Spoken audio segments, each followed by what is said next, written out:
Hello students, मैज़ॉन के YouTube channel में आपका फिर से स्वागत है।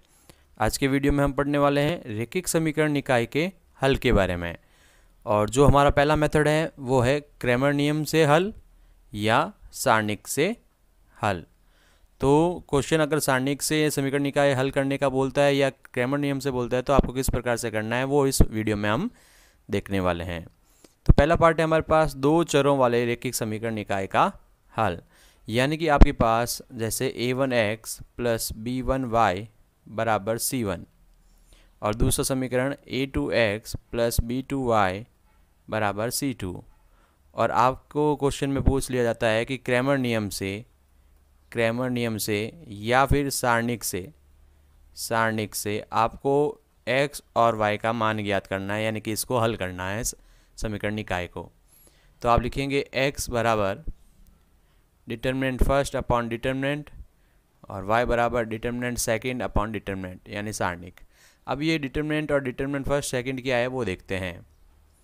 तो जो डिटर्मिनेंट है फर्स्ट, डिटर्मिनेंट सेकंड और एक है सिर्फ डिटर्मिनेंट सारणिक, वो क्या है वो देख लेते हैं। तो सबसे पहले डिटर्मिनेंट देख लेते हैं। इसमें आपको क्या लिखना होता है, a1 a2 b1 b2। ये जो डिटर्मिनेंट फर्स्ट है ये x के लिए है, तो हम जब x के लिए देख लीजिए यहाँ पे फॉर्मूले में ये फर्स्ट किस में लिखी हुई है, x के अंदर लिखी हुई है। तो x के साथ कौन है, a1 a2 है। तो इस a1 a2 की जगह आपको क्या लिखना है, c1 c2 और फिर ये b1 b2 ऐसा कैसा।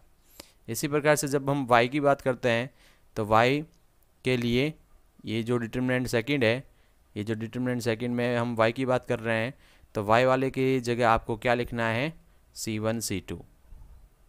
a1 a2 आ गया और ये हो गया c1 c2। आपको इनको हल करके इस फॉर्मूले में वैल्यू पुट कर देनी है। एक एग्जांपल देखते हैं, एग्जांपल से आपको आइडिया लग जाएगा।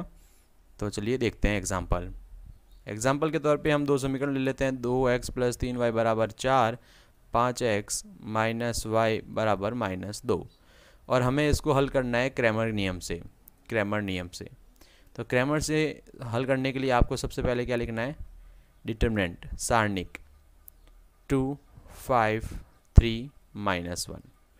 ये सारणिक क्या थी, ये सारणिक थी अपने पास ये वाली a1, अपने पास आएगा a2 b1 b2, ये वाली चीज़ अपन ने लिख दी है।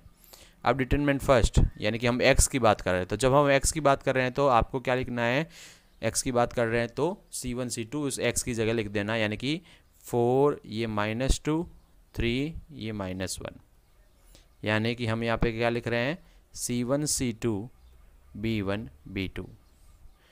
डिटर्मिनेंट 2 सेकंड, तो वो क्या हो जाएगी, ये 2 5 ऐसा कैसा रहेगा, हम y के लिए बात कर रहे हैं तो ये हो जाएगा 4 -2, यानी कि हम किसकी बात कर रहे हैं यहाँ पर, a1 a2 c1 c2। तो इस प्रकार से अब आपको क्या करना है, अब आपको x का और y का फॉर्मूला लगाना है। x और y का फॉर्मूला क्या होता है, डिटर्मिनेंट फर्स्ट अपॉन डिटर्मिनेंट और डिटर्मिनेंट सेकंड अपॉन डिटर्मिनेंट। तो इस प्रकार से आपको x और y के मान निकालना है। पहले इन सारणिकों को हल करना है, यहाँ पर आपके आंसर आएंगे, वो आंसर आपको क्या करना है, इसके अंदर पुट कर देने हैं। तो इस प्रकार से आप दो चरों वाले रैखिक समीकरण निकाय को हल कर सकते हैं। अब इसकी कुछ विशेष स्थिति है। यदि समीकरण निकाय वास्तव में दो सरल रेखाओं द्वारा प्रदर्शित होता है, सरल रेखा को प्रदर्शित करता है, तो ये हमने 10th क्लास में पढ़ा है कि a1 upon a2 not equal to b1 upon b2 होता है, तो वह हल अद्वितीय होता है, निकाय संगत, वह क्या होगा, स्वतंत्र होगा। यदि a1 a2 बराबर है b1 b2 के और c1 c2 के बराबर नहीं होता है तो निकाय का हल असंभव है, यानी कि निकाय असंगत हो जाता है। अगर तीनों ही बराबर हैं तो निकाय के अनंत हल होंगे, निकाय संगत तो है परंतु स्वतंत्र नहीं है। ये एक बेसिक पॉइंट है जो आपने 10th क्लास में भी पढ़ रखा है, तो फिर से आप इसको याद रखिएगा। अब आगे चलते हैं और देखते हैं तीन चरों वाले रैखिक समीकरण के निकाय को किस प्रकार से हल किया जाता है। तो चलिए देखते हैं। सबसे पहले हम समीकरण मान लेते हैं तीन चरों वाला, जैसे a1x plus b1y plus c1z बराबर d1। दूसरा a2x plus b2y plus C2Z बराबर D2। फिर है हमारे पास A3X plus B3Y plus C3Z बराबर D3। और हमें इसमें से इस समीकरण निकाय में से XYZ का मान ज्ञात करना है, यानी कि इसको हल करना है। तो इसके लिए हम क्या करेंगे कि सबसे पहले हम लिखेंगे सारणिक, और सारणिक के अंदर किसका मान लिखेंगे A1 A2 A3 B1 B2 B3 C1 C2 C3। इसी प्रकार से हम लिखेंगे डिटरमिनेंट फर्स्ट सेकंड और थर्ड भी, यानी कि डेल्टा 1। तो डेल्टा 1 में क्या होगा, डेल्टा 1 का मतलब है जो x वाले टर्म्स हैं उसकी जगह आपको D1 D2 D3 रखना है, यानी कि D1 D2 D3, ये जाएगा B1 B2 B3 C1 C2 C3। अब आपको क्या करना है, डिटरमिनेंट सेकंड की वैल्यू फाइंड करनी है। तो इसके लिए आप क्या करेंगे, A1 A2 A3 ऐसा कैसा लिख दिया, सेकंड वाले कॉलम में आपको क्या कर लेना है, D1 D2 D3 लिखना है। अब सिंपल सा यहाँ से देख लीजिए 1 लिखा हुआ है, 1 लिखा हुआ है मतलब है आपको फर्स्ट कॉलम में D1 D2 D3 रखना है। 2 लिखा हुआ है इसका मतलब सेकंड कॉलम में D1 D2 D3 रखना है। बाकी चीज़ ऐसी कैसी रहेगी और कोई चेंज नहीं होगा। अब आपको 3 यानी थर्ड कॉलम में चेंज करना है, A1 A2 A3 B1 B2 B3 D1 D2 D3। ठीक है, तो इस प्रकार से आपको ये सारणिकों के मान ज्ञात करने हैं, डेल्टा का, delta first, delta second, delta third, यानी कि डिटरमिनेंट फर्स्ट सेकंड थर्ड, और डिटरमिनेंट की वैल्यू फाइंड करनी है।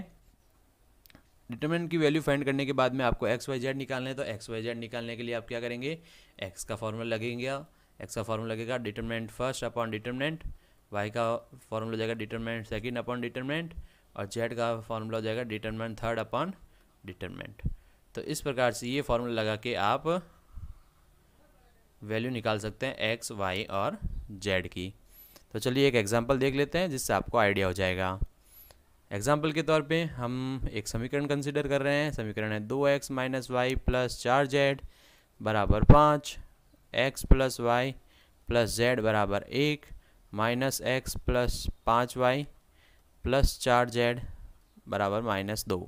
तो आप सबसे पहले क्या लिखेंगे, आप सबसे पहले लिखेंगे डिटरमिनेंट। तो डिटरमिनेंट में आप क्या लिखेंगे, 2 1 -1 -1 1 5 4 1 4। डिटरमिनेंट फर्स्ट में आप क्या लिखेंगे, यानी फर्स्ट कॉलम की जगह आपको क्या लिखना है, ये तीनों वैल्यूज़ लिखनी है। तो लिखेंगे 5 1 -2 -1 1 5 4 1 4।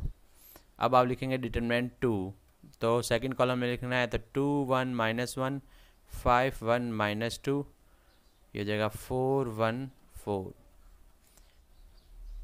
डिटरमिनेंट थर्ड में अपन क्या लिखेंगे, 2 1 -1 -1 1 5 5 1 -2 5 1 -2, ये 5 है। ठीक है, इसको करेक्शन कर लेते हैं इसका, यहाँ पर 5, तो ये 5 लिख दिया है। अब आपको क्या करना है, x का मान निकालना है। तो x का मान निकालने के लिए determinant first upon determinant, y की वैल्यू निकालने के लिए डिटरमिनेंट सेकंड अपॉन डिटरमिनेंट, और z की वैल्यू निकालने के लिए डिटरमिनेंट थर्ड अपॉन डिटरमिनेंट। इनका आपको हल करना है, सारणिक को जैसे अपन सॉल्व करते हैं वैसे सॉल्व करना है, और मान निकाल कर इसमें रख देना है। अब आगे चलते हैं और कुछ गुणधर्म देख लेते हैं, विशेष स्थितियाँ देखते हैं।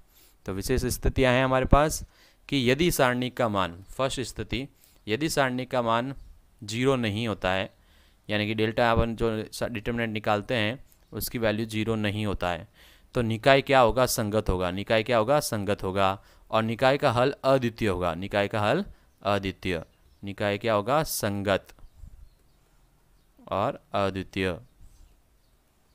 ठीक है, अगर डिटरमिनेंट की वैल्यू 0 आ जाती है, अगर डिटरमिनेंट की वैल्यू 0 आ जाती है तो इसमें 2 कंडीशंस बनती है। पहली कंडीशन कि यानी कि ये तीनों ही डिटरमिनेंट फर्स्ट सेकंड थर्ड, ये तीनों ही 0 आ जाएं, तो ये संगत भी हो सकता है और असंगत भी हो सकता है। यहाँ पर लिखा हुआ है, और इसके अनंत हल होंगे। इसके क्या होंगे हल, अनंत, अनंत। दूसरी कंडीशन क्या है कि अगर डिटरमिनेंट की वैल्यू 0 आ जाए और डेल्टा 1 यानी डिटरमिनेंट फर्स्ट सेकंड और थर्ड में से कोई एक अशून्य हो। कोई एक अशून्य का मतलब जीरो नहीं आना चाहिए। इन तीनों में से कोई एक का मान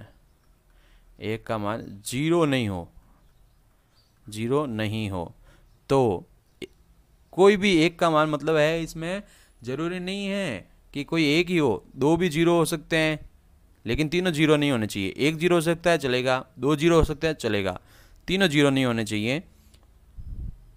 तो निकाय क्या होगा? असंगत होगा और निकाय का हल संभव